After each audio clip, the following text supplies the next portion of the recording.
Okay, ये question है, इसमें पूछ रहे हैं triangle with three sides, 3 units, 4 units and 5 units हैं।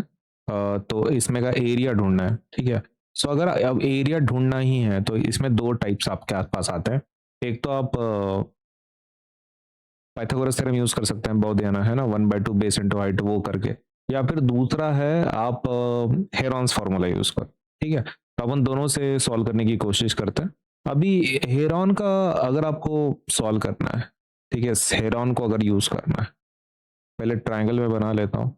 सपोज ये 3 है, ये 4 है और ये 5। तो हेरॉन में कैसा रहता है, सबसे पहले आपको डिसाइड करना पड़ता है साइड्स कौन से आपके। ये ए है सपोज, ये बी है और ये सी है सपोज। सबसे पहले आपको निकालना पड़ता है सेमी पेरीमीटर, है ना। तो सेमी पेरीमीटर का फॉर्मूला क्या रहता है, A plus B plus C divided by 2, ये फॉर्मूला होता है। नाउ इसमें ए का वैल्यू कितना है आपका, ए का वैल्यू 3 है, बी का वैल्यू 4 है, सी का वैल्यू 5 है। ओके, सो पुट करते हैं यहाँ पे। ए का वैल्यू कितना है 3, बी का वैल्यू कितना है 4, सी का वैल्यू कितना है 5 डिवाइडेड बाई 2।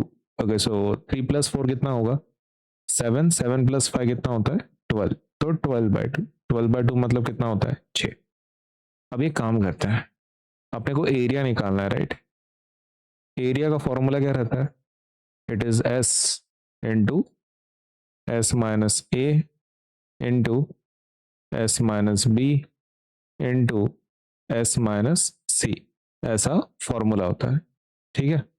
अभी इसमें अगर हम इसको सॉल्व करेंगे, ठीक है, एस का वैल्यू कितना है 6 है, एस माइनस ए मतलब 6 माइनस ए का वैल्यू कितना है 3 इंटू एस, 6 माइनस बी का वैल्यू कितना है 4 इंटू एस, एस का वैल्यू 6 है, 6 माइनस 5 बराबर है। अपन ने वैल्यू प्लेस कर दी सबके स्क्वायर रूट के अंदर। ओके, तो 6 माइनस 3 कितना होता है 3 होता है। 6 माइनस 4 कितना होता है 2 होता है। और 6 माइनस 5 कितना होता है 1 होता है। ओके, तो इसका स्क्वायर रूट निकालना है अपने को, ठीक। ओके, सो 6 इंटू 3 कितना होता है 18, 18 टू सा कितना होता है 36, 36 इंटू 1 36 ही होता है। तो मल्टीप्लीकेशन 36 आ रहा है, 36 का स्क्वायर रूट निकलता है क्या, यस, 36 का स्क्वायर रूट होता है 6। ओके, तो इस फिगर का एरिया कितना आ रहा है 6 आ रहा है, 6 स्क्वायर यूनिट्स बराबर। ओके, क्या हम मतलब इसको चेक कर सकते हैं सबसे पहले ये राइट एंगल ट्राइंगल है कि नहीं। तो उसको चेक करने के लिए क्या कर सकते हैं, ये 3 वैल्यूज जो दिए हैं ना उन्होंने 3, 4, 5, अपने को देखना है कि क्या इससे हम पाइथागोरस थ्योरम के थ्रू कुछ बना सकते हैं क्या। तो देखो भाई, आपको 3 और 4 दिया है, राइट, ये छोटे साइड्स हैं, हाइपोटेनस हमेशा बड़ा रहता है, इसको नहीं लेंगे अपन, इसको लेते हैं 3 और 4 को। तो पहले प्रूव करना पड़ेगा कि क्या सच में 3 स्क्वायर प्लस 4 स्क्वायर इसकी वैल्यू कितनी आती है। 3 स्क्वायर कितना होता है 9, 4 स्क्वायर कितना होता है 16 और आंसर कितना आता है 25। Okay, is this equal to 5 square, बराबर है क्या, इन दोनों का स्क्वायर, इन दोनों का square is equal to 5 square, 5 square is 25। Okay, तो मतलब दो साइड का स्क्वायर इज 10, इसका मतलब ये जो भी ट्राइंगल उन्होंने दिया है ये राइट एंगल ट्राइंगल है ना। इससे हमने प्रूव कर दिया क्योंकि स्क्वायर मैच हो रहे हैं, तो दैट मीन्स इसमें 5 इसकी हाइपोटेनस है और आपका 3 और 4 यहाँ पर होगा कहीं तो।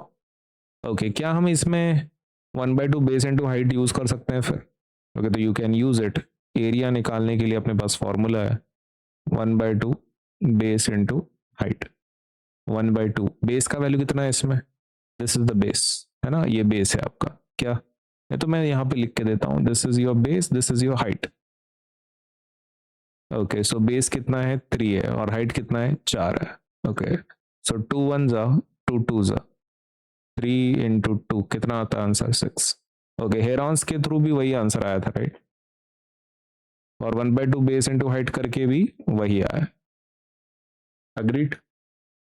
ओके, तो आंसर तो सेम ही आ रहा है, लेकिन आपको ये चीज ध्यान में रखना पड़ेगा, ये पहले आपको चेक करना पड़ेगा क्या दो साइड का स्क्वायर तीसरे के साथ मैच कर रहा है कि नहीं, तभी आप उसको राइट एंगल ट्रायंगल बोल सकते हो ना। तो आसानी से फिर आप एक वाले साइड को हाइट ले सकते हो, एक को बेस ले सकते हो आप, ये सिचुएशन।